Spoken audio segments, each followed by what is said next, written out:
अऊज़ु बिल्लाहि मिनश्शैतानिर्रजीम बिस्मिल्लाहिर्रहमानिर्रहीम अस्सलामु अलैकुम वरहमतुल्लाहि वबरकातुहू अल्लाहुम्मा सल्लि अला मुहम्मदिन व आलि मुहम्मद वअज्जिल फरजहुम। दोस्तों, आज गुफ्तगू करेंगे जो जानवरों पर चिचड़ी का हमला होता है, चिचड़ लग जाते हैं, टिक्स लग जाते हैं, जिनको अंग्रेजी ज़बान में टिक्स कहते हैं और हमारी ज़बान में चिचड़ या चिचड़ियाँ कहते हैं, उनका हमला हो जाता है। तो उस पे थोड़ी सी गुफ्तगू करेंगे इंशाअल्लाह अज़ीज़। तो जानवरों में जब चिचड़ लग जाते हैं तो वो ज़ाहिर है हमें नज़र भी आते हैं, और उनके लगने की वजह से बहुत ज़्यादा नुकसान होता है। सबसे पहला नुकसान ये है कि उनकी स्किन ख़राब हो जाती है, और स्किन ख़राब होने से क्या होता है, जानवर रेस्टलेसनेस की तरफ चला जाता है, उसको बेचैनी रहती है। चिचड़ी उसके अंदर से खून चूसते, चिचड़ जो होते हैं उनके अंदर से जो जानवरों का खून होते हैं वो पीते रहते हैं, और खून पीने की वजह से जानवरों में एलर्जी का मर्ज भी बढ़ जाता है, और स्किन भी ख़राब हो जाती है, और खून की कमी भी जानवरों में हो जाती है, जिसको अनीमिया कहते हैं। तो अनीमिया की तमाम अलामात जानवरों में ज़ाहिर हो जाती हैं, यानी वीकनेस है, पेल मेम्ब्रेन्स जो होती हैं आँखों की वो पेल हो जाती हैं, और जानवर की जो प्रोडक्शन है वो कम हो जाती है। प्रोडक्शन दो तरह की होती है, एक तो ज़ाहिर है मीट की प्रोडक्शन, उसकी बढ़ोतरी जो मीट के हिसाब से हो रही होती है जानवर की, वो कम हो जाती है, क्योंकि खून तो चिचड़ पी रहे हैं और उसकी सारी न्यूट्रिशन उस तरफ जा रही है। और दूसरे नंबर पे क्या होता है कि उसकी मिल्क प्रोडक्शन भी कम हो जाती है। अगर दूध वाला जानवर है तो उसकी मिल्क प्रोडक्शन कम हो जाती है। और इसके अलावा चिचड़ी और क्या नुकसान करती है, नुकसान ये करते हैं चिचड़ के मुख्तलिफ किस्म की बीमारियां भी जानवरों के अंदर चिचड़ों की वजह से हो जाती हैं। नंबर वन जो बीमारी होती है वो है anaplasmosis, number two babesiosis, number three theileriosis. और इंसानों में एक खतरनाक बीमारी का सबब ये चिचड़ ही बनते हैं, जो जानवरों में ये लगता है चिचड़, तो उस बीमारी का नाम है कांगो फीवर। कांगो फीवर का नाम दिया गया है उसे। असल में ये एक कांगो फीवर जो है ना, ये एक वायरस की बीमारी है, जो कि वायरस को ट्रांसमिट करने का सबब ये चिचड़ बनता है। तो इस वजह से ये चिचड़ी, इसका कंट्रोल करना इंतहाई ज़रूरी है। तो कंट्रोल करने के लिए हमें पाँच छः चीज़ें इंतहाई ज़रूरी हैं। वैसे 8-10 पॉइंट हैं, अगर टाइम मिला और वीडियो लंबी ना हुई तो मैं वो सारे डिस्कस कर दूंगा। सबसे पहले हमें एहतियाती तदाबीर में करना ये चाहिए कि जिन जानवरों को चिचड़ी लग चुकी है या चिचड़ लग चुके हैं, उनको सेग्रीगेट कर दें, हेल्दी एनिमल से अलग कर दें, सेपरेट कर दें, नंबर वन। नंबर टू, अब जब उनको अलग कर दिया तो उन पर एंटी टिक स्प्रे जरूर करवाएं, और वो स्प्रे ऐसा होना चाहिए कि जिसका असर वसी हो, यानी काफी दिनों तक हो, वसीउल असर एंटी टिक स्प्रे, या ब्रॉड स्पेक्ट्रम आम ज़बान में हम अगर कहें तो ब्रॉड स्पेक्ट्रम स्प्रे हो, यानी जिसका स्पेक्ट्रम कुछ वसी भी हो। काफी चिचड़ों की भी बहुत सारी अकसाम है, तो उनके खिलाफ, सारों के खिलाफ उसका असर हो, और काफ़ी देर उसका असर हो, यानी काफ़ी दिन तक उसको चिचड़ ना लगे, ऐसा स्प्रे अवेलेबल है। मसलन ट्राइक्लोरोफान, हमारे पास एक पाउडर अवेलेबल होता है, उसका महलूल तैयार करके अगर जानवरों पे स्प्रे किया जाए तो बहुत ही इफ़ेक्टिव है। साइपरमेथ्रिन एक केमिकल है, उसका महलूल तैयार करके अगर स्प्रे किया जाए बहुत ही इफ़ेक्टिव है। लेकिन इनके स्प्रे बनाने के लिए और महलूल तैयार करने के लिए इंतहाई एहतियात की ज़रूरत है। डोज का बड़ा ही इसमें बहुत ज़्यादा ज़रूरी है काउंट करना, कि अगर ये ज़्यादा तेज़ महलूल तैयार हो गया तो अगर खुदा ना खास्ता जानवरों ने इसे लिक कर लिया और अगर इसको अपनी ज़बान से मतलब चाटना शुरू कर दिया अपने जिस्म को जहाँ पे वो महलूल हमने स्प्रे किया है, तो उन जानवरों को जहरीले असरात हो जाएंगे और पॉइजनिंग का इशू हो जाएगा, और वो एक नया प्रॉब्लम शुरू हो जाएगा। और अगर खुदा न खास्ता वो ज़्यादा हो जाए पॉइजनिंग, तो जानवर एक्सपायर भी हो सकते हैं। तो सबसे पहले सेग्रीगेट करें, दूसरे नंबर पर उनको एंटी टिक ब्रॉड स्पेक्ट्रम स्प्रे कर दें, और ट्राइक्लोरोफान मैंने बताया वो अवेलेबल है, साइपरमेथ्रिन अवेलेबल है, और इसके अलावा तीसरे नंबर पर हमें ये करना चाहिए कि इंजेक्टेबल्स इस्तेमाल करने चाहिए। आइवरमेक्टिन साल्ट है जो एक केमिकल है, इंजेक्शन फॉर्म में अवेलेबल है, मुख्तलिफ नामों से है, आईवोटेक, आईमैक और इस तरह की हजार किस्म की प्रेपरेशंस मौजूद हैं। अच्छी प्रेपरेशन जो आपको दस्तयाब हो जाए वेटनरी ऑफिसर के मशवरे से, आप वो इस्तेमाल करें। सब कट इंजेक्शन लगाना होता है आइवरमेक्टिन का, और ये 3 महीने के लिए ये प्रोटेक्शन देता है। लेकिन शर्त ये है कि अगर एक दफ़ा इंजेक्शन हमने सब कट लगाया है तो दूसरी दफ़ा उसकी दूसरी डोज कम अज़ कम 20 दिन से पहले रिपीट कर लें, 20 दिन से ज़्यादा डिले ना करें। मैं रिकमेंड करता हूँ कि 14 दिन के बाद और 20 दिन से पहले किसी भी दिन दूसरी डोज आइवरमेक्टिन की लगा देनी चाहिए।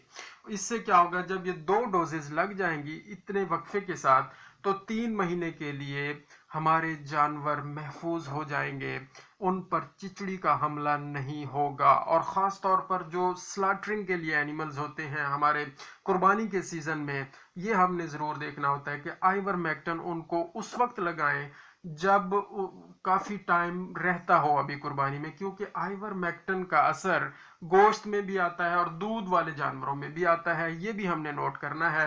तो दूध वाले जानवरों को अगर आइवरमेक्टिन लगा रहे हैं तो कम अज़ कम रिकमेंडेड है कि 3 दिन का दूध इस्तेमाल ना किया जाए, इंसान भी इस्तेमाल ना करें और उनके बच्चे, जो जानवरों के बच्चे हैं, वो भी इस्तेमाल ना करें। तो अल्टरनेटिव वो भी ढूंढना है। और तो इसके लिए तो अगर अगर एहतियात नहीं की जा सकती तो आइवरमेक्टिन की बजाय फिर उनकी डिपिंग कर दें। डिपिंग भी एक प्रोसेस है जिसमें एक बहुत बड़े तालाब के अंदर महलूल पाउडर डाल दिया जाता है और उनका सलूशन तालाब के अंदर तैयार करके जानवरों को उसके अंदर से गुजार दिया जाता है, और आगे जाके फिर कुछ देर के बाद उनको नहला दिया जाता है और उनके जिस्मों को खुश्क कर दिया जाता है। लेकिन ये डिपिंग सर्दियों में फिर इफेक्टिव नहीं रहती, क्योंकि सर्दियों में डिपिंग करना जानवरों को बहुत ज़्यादा, पहले ही सर्दी लगी होती है तो उनको हम नहला ही नहीं सकते, तो उस वक्त हमें आइवरमेक्टिन की ज़रूरत होती है। तो हम देख लेंगे कि क्या सिचुएशन है। एनिमल प्रेग्नेंट है तो हमें क्या सिलेक्ट करना चाहिए, एनिमल प्रेग्नेंट नहीं है, सर्दियां नहीं है, तो हमें डिपिंग की तरफ चले जाना चाहिए। गर्मियों के मौसम में डिपिंग करवा लेनी चाहिए, स्प्रे भी कर सकते हैं और स्प्रे करने के बाद जानवर को नहलाना ज़रूरी है। कम अज़ कम स्प्रे के 20 से आधे घंटे के बाद जानवर को नहलाना ज़रूरी है, वरना वो लीक करेंगे और वो जहरीले असर उन जानवरों में आएंगे। ठीक है। और इसी तरह अगर एनिमल प्रेग्नेंट है तो कोशिश करें स्प्रे पे ही इक्तफा किया जाए, आइवरमेक्टिन इंजेक्शन की तरफ ना जाए। अच्छा, इंजेक्शन की तरफ अगर हम जाएंगे तो उन जानवरों के लिए जाएंगे जो लैक्टेटिंग नहीं है, जो सर्दी, अगर सर्दियों का मौसम नहीं है, अगर यानी वो दूध नहीं दे रहे, और अगर वो प्रेग्नेंट नहीं है, तो हम फिर आइवरमेक्टिन इंजेक्शन की तरफ जाएंगे। बात लंबी हो रही है, मैं आगे जाता हूँ। इसके अलावा जनाब हमें ये करना चाहिए नेक्स्ट पॉइंट कि अगर हम जानवरों को मंडियों की तरफ लेके जा रहे हैं और कुर्बानी का सीज़न है, तो हमें पहले स्प्रे कर लेना चाहिए और फिर उनको नहला के उनके जिस्मों को खुश्क करके दोबारा बाद में लोड करना चाहिए व्हीकल्स पे या गाड़ियों पे, और फिर उनको मूव करवाना चाहिए।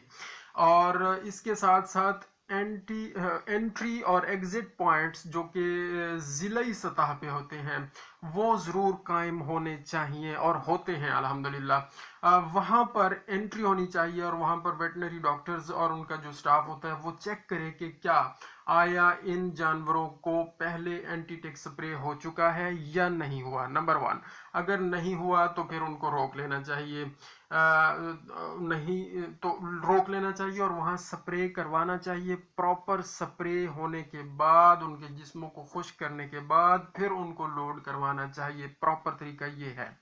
और इसी तरह मंडियों में भी वो हमारी टीमें मौजूद रहती हैं, अल्हम्दुलिल्लाह होनी चाहिए। वहाँ पर भी अगर कोई जानवर पहले से स्प्रे शुदा नहीं आया तो वहाँ पर उसे पहले स्प्रे करवा दिया जाए, और उनके जो हाइड्स हैं यानी स्किन्स हैं और उनके चमड़े को महफूज कर लिया जाए चिच्चड़ के हमले से, क्योंकि ये अगर चिच्चड़ लगा रह गया तो इसकी स्किन और ज़्यादा ख़राब होगी, और जब वो जानवर स्लाट हो गया, कुर्बानी हो गई, उसके बाद क्या होगा, कसाब जो लोग उसकी स्किन उतारेंगे, हाइड्स को उतारेंगे, चमड़ा उतारेंगे, उनको वो जो चिच्चड़ लगे हुए हैं उनसे बीमारी फैलने का खतरा है, उन उन कसाब को लगने का खतरा है। इसी तरह वेटनरी डॉक्टर्स को बीमारी लगने का खतरा है, और वो तमाम बिजनेसमैन जो लाइव स्टॉक से रिलेटेड काम करते हैं उनको ये बीमारी लगने का खतरा रहता है। इसलिए भी हमें चिचड़ों को पहले स्प्रे करके पाक साफ कर लेना चाहिए, जानवरों को चिचड़ से पाक साफ कर लेना चाहिए।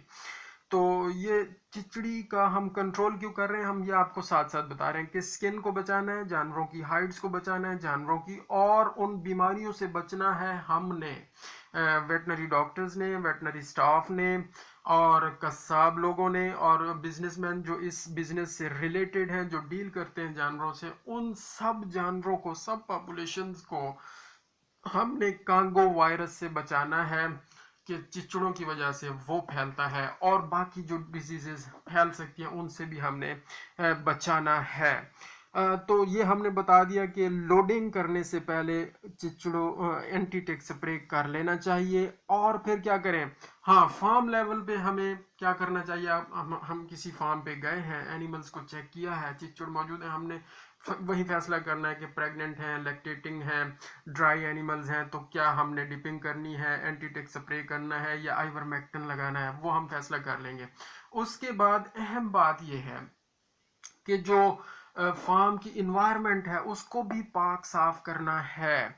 उसका सबसे पहला स्टेप यह है कि जो क्रैक्स एंड क्रीविसेस हैं, जो होल्स हैं, यानी कि जो सुराख और जो कोने खुदरे हैं जहाँ से वो चिचड़ अंदर चले जाते हैं और वहाँ छुप जाते हैं और वहाँ पे ग्रो करते रहते हैं, और जब बहुत ज़्यादा अच्छा टेम्परेचर और ह्यूमिडिटी कंडीशंस उनको मिलती हैं तो वहाँ पे अंडे दे के और बहुत ज़्यादा तादाद में फिर वो बाहर निकल आते हैं। और ये ख़ास तौर पे मई, जून, जुलाई, अगस्त के महीने इंतहाई अहम है इनकी ग्रोथ के हवाले से और चिचड़ियों के अटैक के हवाले से। इस मौसम में चिचड़ी बहुत ज़्यादा ग्रो करती है क्योंकि टेम्परेचर इनके लिए ऑप्टिमम होता है और ह्यूमिडिटी कंडीशंस चिचड़ी के लिए बहुत ज़्यादा बेहतर होती है इन 4-5 महीनों में। तो इन महीनों में ख़ास तौर पर डिपिंग, एंटीटिक स्प्रे और आइवरमेक्टिन की कंपेन चलानी चाहिए, और चल रही होती है अल्हम्दुलिल्लाह, हमने तो बहुत चलाई है। अल्लाह ताला का फजलो करम है। और डॉक्टर मंसूर साहब जो डीजी एक्सटेंशन है इस हवाले से इंतहाई एनर्जेटिक पर्सन और मोटिवेशनल पर्सन है, और अल्हम्दुलिल्लाह उनकी सुपरविजन में बहुत ही अजीम काम, अच्छे काम हो रहे हैं। काज बहुत अच्छा है कि जी, जैसे मैंने बताया कि ये एंटी टेक सब, हाँ, अब ये टीम पे है कि वो उस टीम पे है कि वो एंटी टेक स्प्रे को प्रॉपर करती है या नहीं करती। डायरेक्शंस बिल्कुल ठीक है, तरीकाकार बिल्कुल ठीक बता दिया गया। अब इम्प्लीमेंट तो वेटनरी ऑफिसर ने और उसके स्टाफ ने करवाना है फील्ड कंडीशंस में कि काम कैसे करना है और प्रॉपर किस तरह इसको बेहतरीन तरीके से कैसे किया जा सकता है। चले, बात लंबी ना हो जाए, चेक। अच्छा, हमने ये भी बता दिया वहाँ फार्म लेवल पे हमने डिसाइड करना है कि जी क्या करना है। होल्स और क्रैक्स और क्रीविसेस को बंद करना है, सीमेंट से बंद कर दें, सुराखों को बंद कर दें, और वहाँ पर 1 से 1.5 इंच मट्टी अगर पड़ी है और वहाँ पे गोबर है, पेशाब है, उस मट्टी को खुरच लें कस्सी की मदद से, उनको अलहदा कर लें और एक ढेर बना के उसको आग लगा दें। ठीक हो गया। और ये प्रोसेस हमने हर हफ्ते या कम से कम 15 दिन के बाद रिपीट करना है। उसकी जगह नई मिट्टी डालनी है जो खुश्क हो। फिर उसके बाद 15 दिनों बाद उसको रिमूव कर देना है। अगर रिमूव ना भी कर सके, कम से कम उसमें चूना फैला दिया करें इर्द गिर्द। ठीक है जी। क्रैक्स एंड क्रीविसेस को और होल्स को, सुराखों को बंद कर दें सीमेंट से, और जो इर्द गिर्द की इन्वायरमेंट है उसको एक दफ़ा खुरच लें, उसका ढेर लगा लें, उस ढेर को आग लगा दें साइड पे करके, और वहाँ नई मिट्टी डाल दें। और नई मिट्टी डालने के बाद, बल्कि नई मिट्टी डालने से पहले एंटीटिक स्प्रे उस फॉर्म पे कर दें, साइपरमेथ्रिन का बना हुआ या ट्राइक्लोरोफान का बना हुआ। और फिर मिट्टी डालने के बाद हल्का हल्का स्प्रे फिर कर दें, और 24 घंटे के बाद एनिमल्स को दोबारा उस जगह पर रख सकते हैं। ये इंश्योर करना है कि फौरन स्प्रे करने के बाद जानवरों को फौरन उस जगह पर नहीं लाना है। लेबोरेटरीज को एक्टिवली काम करना चाहिए और सैंपल्स लेने चाहिए जहाँ पे टिक्स का इशू है। तो उन जानवरों के ब्लड सैंपल ले लिए जाएं और उनको चेक कर लिया जाए और उनके अंदर चेक किया जाए कि क्या आया, कि इनमें बबीजियसिस या थलेरियोसिस का इशू तो नहीं है। इस तरह की बीमारियां जो कि टिक बॉर्न डिजीजेस हैं, उनके टेस्ट्स लेबोरेटरी में रेगुलरली परफॉर्म होते रहने चाहिए। मुर्गियां जरूर रखें फार्म लेवल पे। ये मुर्गियां क्या करती हैं, चिचड़ी को पिक कर लेती हैं और खा लेती हैं, और इस तरह ये बायो कंट्रोल हो जाता है। और इसके अलावा तारा मीरा बहुत अच्छी चीज़ है। तकरीबन 100 से 125 ग्राम तारा मीरा हर हफ्ते पर एनिमल, फी जानवर के हिसाब से इस्तेमाल करवाएं तो चिचड़ी का तदारुक हो जाएगा और ख़त्म हो जाएगा। तो जज़ाकल्लाहु खैरा। अल्लाहुम्मा सल्लि अला मुहम्मदिन व आलि मुहम्मद व अज्जिल फरजहुम।